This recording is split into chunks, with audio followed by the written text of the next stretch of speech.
हमारी टीम्स के हार्डवर्क से और आप सभी के सहयोग से नई Delhi G20 leaders summit declaration पर सहमति बनी है।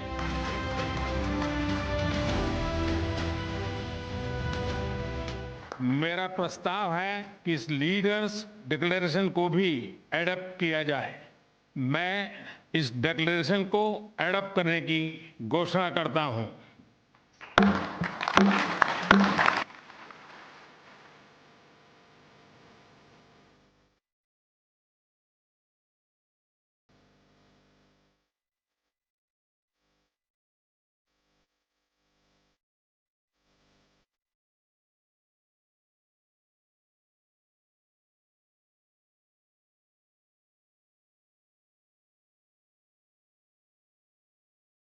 PGII आने वाले समय में भारत, पश्चिम एशिया और यूरोप के बीच इकोनॉमिक इंटीग्रेशन का प्रभावी माध्यम होगा। जब हम कनेक्टिविटी का इतना बड़ा इनिशिएटिव ले रहे हैं, तब हम आने वाली पीढ़ियों के सपनों के विस्तार के बीज बो रहे हैं। This is a big deal. This is a real big deal. I want to thank you, Mr. Prime Minister. One Earth, one family, one future. That's the focus of this G20 summit. We commit to invest alongside with you on this road, and this is a very important project from Asia through Middle East to Europe to offer big opportunities and connect people.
तो अब अभी तो खबर यह है कि राष्ट्रपति Biden Vietnam के लिए निकल चुके हैं और तस्वीरें आई हैं जो कल डिनर हुआ था और वहाँ पर किस तरीके से सब लोगों को पोस्ट किया गया भारत के द्वारा जो भोज था जिसमें सभी राष्ट्राध्यक्ष थे।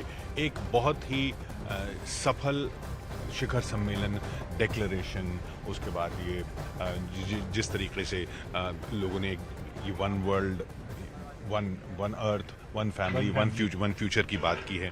ये अपने आप में दिखा रहा है कि भारत ने किस तरीके से इस प्रेसिडेंसी को एक अलग ही लेवल पर ले गया। बिल्कुल, और भारत तो G20 को लेकर जो भी देखेंगे आप कहीं पर भी पोस्टर बैनर, जो वसुधैव कुटुंबकम की बात की जा रही थी वो इस पूरे G20 में से साफ निकल कर आ रही है और दुनिया के तमाम लीडर्स इस बात पर सहमत होते हुए भारत के साथ दिखाई दे रहे हैं।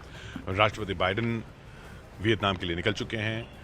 मंत्री राजीव चंद्रशेखर उनको गए उनके साथ एयरपोर्ट पर और अब वो अमेरिकी राष्ट्रपति बाइडेन वियतनाम पहुंचेंगे और वियतनाम में उनकी प्रेस कॉन्फ्रेंस होगी। तो वियतनाम में राष्ट्रपति बाइडेन G20 के बाद जाकर क्या कहते हैं ये अपने आप में बहुत अहम होगा, क्योंकि उसके बाद तो फिर उनको 9/11 के समारोह के लिए अमेरिका पहुंचना है। बिल्कुल, देखिए अभी कई सारे और प्रेस कॉन्फ्रेंस भी एक्सपेक्टेड हैं आज ही, और बताया जा रहा है कि जो राष्ट्राध्यक्ष हैं वो भी प्रेस कॉन्फ्रेंस करेंगे, क्योंकि वो शायद जल्दी में थे, इसलिए नॉर्मली इधर ये तस्वीरें आ रही हैं जिसमें देखिए वन फ्यूचर जो मीटिंग शुरू होनी है थर्ड समिट। इसमें ये अहम ये है कि राष्ट्रपति जोको विडोडो, फिर प्रधानमंत्री मोदी, फिर लुला डी सिल्वा, यानी कि वो देखिए जोको विडोडो इधर हैं, हैंडओवर है। जोको विडोडो पिछले अध्यक्ष थे, इंडोनेशिया पिछला अध्यक्ष था G20 का, उसके बाद अब भारत है और भारत के बाद अब ब्राजील होगा।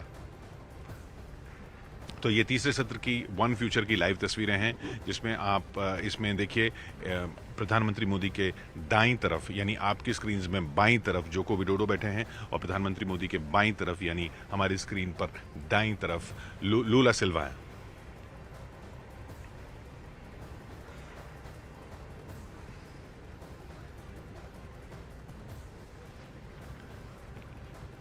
तो ये एक तरफ जोको विडोडो इंडोनेशिया, दूसरी तरफ लूला सिल्वा ब्राज़ील दिखाता हुआ कि अब अगला अध्यक्ष ब्राज़ील होगा। और ब्राज़ील के लिए जिस तरीके से हम भारत की प्रेसिडेंसी की बात कर रहे थे, वो ब्राज़ील के लिए एक ऐसी चुनौती बन गया है कि इतना एक तो बहुत ही सफल समिट, उसमें डिक्लेरेशन और जिस तरह का आयोजन है, और G20 को जिस लेवल पर ले गए हैं भारत। सफलता इस वजह से क्योंकि जिस तरीके का इस वक्त वैश्विक हालात बने हुए हैं, वॉर भी है, मंदी भी है, हर तरीके से, ऐसे में एक प्लेटफॉर्म पे ये सारे एक साथ आना, 100% कंसेंसस बनना और उसके बाद डिक्लेरेशन भी होना जिसको लेकर कहा जाता है कि नहीं आएंगे, तो ऐसे में ये एक सही में ब्राज़ील के लिए बहुत बड़ी चुनौती है। सबसे पहले तो यहाँ पे जिस तरीके का बंदोबस्त किया गया है, सुरक्षा से लेकर हर चीज़ का बंदोबस्त किया गया है, और ऐसे में जो भव्यता यहाँ पे वो देख के जा रहे हैं, जाहिर सी बात है कि उसको मैच करने की कोशिश ज़रूर करेंगे।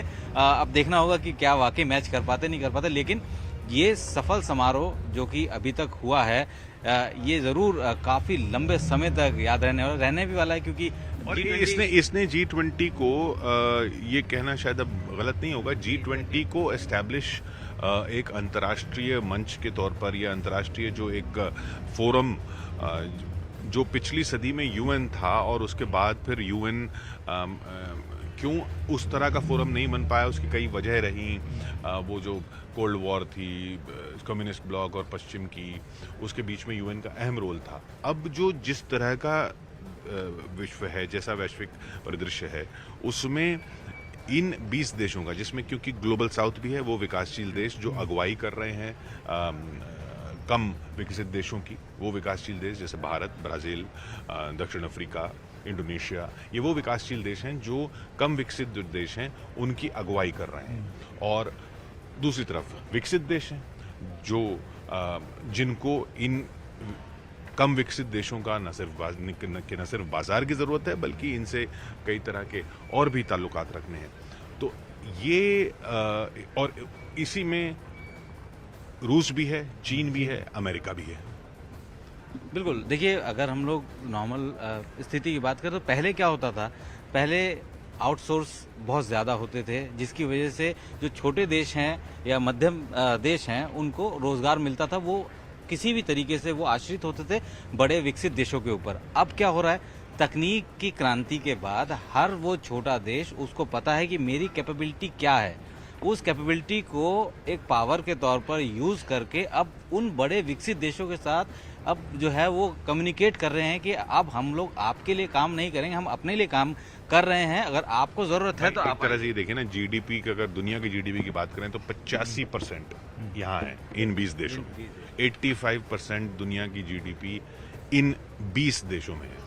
तो अब ये 20 देशों का ब्लॉक, ये जो अपनी डिस्कशन करेगा, ये जब, और यूएन में भी ये 20 देश जो हैं वो यूएन की भी सारी चीज़ों को इन्फ्लुएंस करेंगे। तो जो संयुक्त राष्ट्र की एक तरह से ताकत थी, जो संयुक्त राष्ट्र का मंच था पिछली सदी में, वो अब G20 का मंच हो गया। और दिल्ली के शिखर सम्मेलन ने इसकी अहमियत को बिल्कुल रेखांकित कर दिया कि अगर वॉर है इसमें, दुनिया में अगर वॉर का संकट है, जैसे जो यूक्रेन में वॉर चल रही है, तो उसमें से बीच का रास्ता कैसे निकालना है कि एक तो ये वॉर न सिर्फ बंद हो, बल्कि इस वॉर के जो दुष्परिणाम हैं वो ज़्यादा देशों तक न जाएं, तो कैसा रास्ता निकालना है वो इस G20 ने दिखाया। क्लाइमेट चेंज को लेकर जो चुनौतियां बन रही हैं उसमें आगे कैसे बढ़ना है, तो वो इस G20 ने दिखाया।